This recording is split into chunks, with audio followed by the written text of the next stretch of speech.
FMCG sector ने भी health, hygiene और वेलनेस प्रोडक्ट्स के दम पर न केवल कारोबार जमाए रखा बल्कि लोगों को रोजगार भी दिया।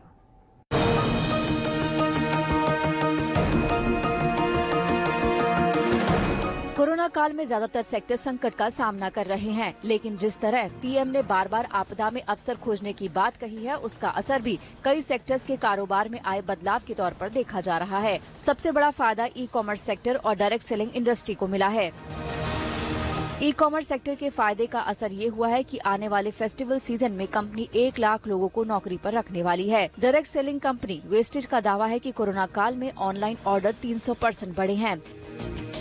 इस सफलता में सबसे बड़ा हाथ एफएमसीजी सेक्टर का है। लॉकडाउन में जहां सब कुछ बंद था, वहीं पर घर में रसोई से लेकर बाथरूम तक इस्तेमाल होने वाले सामानों की बिक्री में जोरदार तेजी आई। इससे इन कंपनियों को बेरोजगार होते लोगों को काम दिलाने में भी मदद मिली है।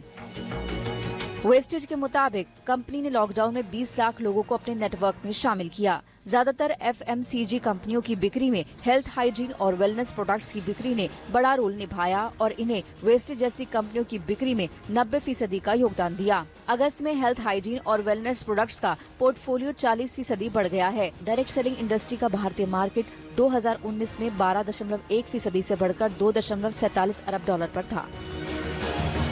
2011 से 2016 के बीच दोगुना हो चुका ये मार्केट कोरोना के बाद फिर से रोजगार देने और तरक्की करने को तैयार है। Direct selling industry specially online जो हमारे प्रोडक्ट्स की डिमांड बहुत ज्यादा बढ़ी है, इसके करके ना ही सिर्फ प्रोडक्ट्स के करके लोग इसका बेनिफिट उठा रहे हैं, बल्कि पैंडेमिक के टाइम पे लाखों करोड़ों लोगों ने जिन्होंने अपनी नौकरियां गंवा दी थी, डायरेक्ट सेलिंग इंडस्ट्री ने उनको एक बहुत बड़ी अपॉर्चुनिटी दी है ताकि अपने लिए एक sustainable and viable source of income देख सकें। एफएमसीजी में हेल्थ, हाइजीन और वेलनेस के बाद ग्रोसरी प्रोडक्ट्स की डिमांड भी जबरदस्त रही। लॉकडाउन में तो घर में पकवान बनाने के लिए लोगों ने जमकर तमाम तरह के खाने पीने का सामान खरीदा। पिछले 4-5 महीनों में लोगों ने घर के खाने के साथ ज्यादा एक्सपेरिमेंट किए हैं। रेस्टोरेंट्स डाइन इन बंद थे और सेफ्टी रीजंस के चलते फूड डिलीवरी भी काफी कम हो गई थी।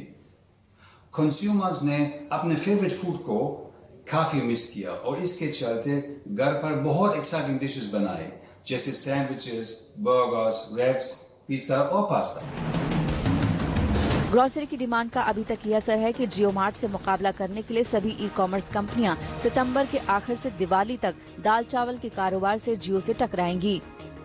इसके लिए जो तैयारियां की गई हैं, उसमें फ्लिपकार्ट ने वॉइस एनेबल सर्च विकल्प शुरू किया है। अमेजन ने अपनी पेंट्री सर्विस को 300 शहरों तक बढ़ा दिया है और 5 शहरों में फ्रेश फूड सेवा लॉन्च की है।